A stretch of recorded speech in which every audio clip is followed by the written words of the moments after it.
আসসালামু আলাইকুম এভরিওয়ান। আপনারা সবাই কেমন আছেন? আমার পরিবার থেকে সালাম ও ভালোবাসা নিবেন। আমি হাবিবা প্রতিদিনের মতো রান্না বান্না ব্লগ ভিডিও নিয়ে চলে আসলাম।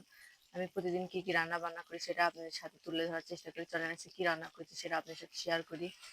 এই যে এখানে ডিম আমি কিউব কিউব করে ভাপ দিয়ে এনে সেগুলো এগুলো কেটে নিচ্ছি, নিয়ে তেলে ভেজে নিবো।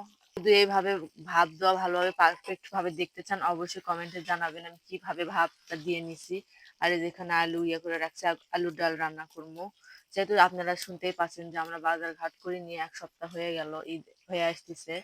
বাজার ঘাট করে আমাদের এখানে সাপ্তাহিক বাজারের দিন ছাড়া আমরা বাজার করতে পারি না। তো কালকে আলহামদুলিল্লাহ যদি আপনাদের ভাইয়া কামাই কাজ ভালো হয় তো কালকে আমরা বাজার করব, সেটা আপনাদের সাথে শেয়ার করবো।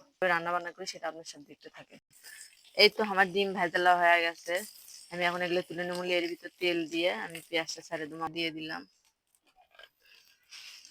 পেস্ট দিয়ে দিন। এই তো গাইস আমার পেস্টটা ভাজা ভাজা হয়ে গেছে। এর ভিতরে আমি জিরে দিছি, দারচিনি, সাদা এলাচ, তেজপাতা দিছি, দিয়ে আমি আপনার বাকি মশলাগুলো অ্যাড করবো। আদা রসুন বাটা, ধনের গুঁড়ো, পরিমাণ মতো হলুদ, পরিমাণ মতো মরিচ, পরিমাণ মতো লবণ, সামান্য একটু পানি দিলাম মশলাটা কষানোর জন্য।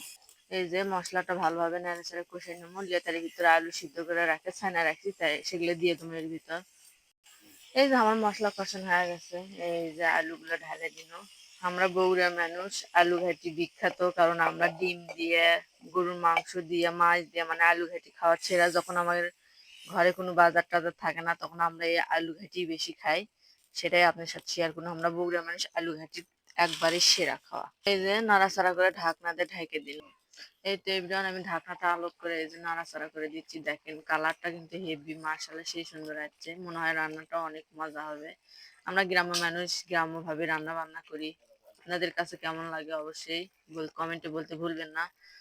এভাবে একদিন হলো আপনারা রান্না করে খেয়ে দেখবেন। এই যে দেখেন নাড়াচাড়া করে দিচ্ছি। এই তো বন্ধুরা আমার কষে নেওয়ার পরে আমি এই যে পানি দিয়ে দিচ্ছি, দিয়ে এই যে ডিমগুলো দিয়ে দিলাম, বলক উঠে গেছে। এই যে ভেজে রাখা ডিমগুলোর ভিতরে দিয়ে দিলাম। বড় হয়ে যায় এই জন্য আমি আর বেশি বড় করি না, আপনাদের মাঝে দেখাইনি। আর এই যে আমি কিছুক্ষণ বলক দিয়ে নেমে নেব। এই তো বন্ধুরা আমার রান্না হয়ে গেছে।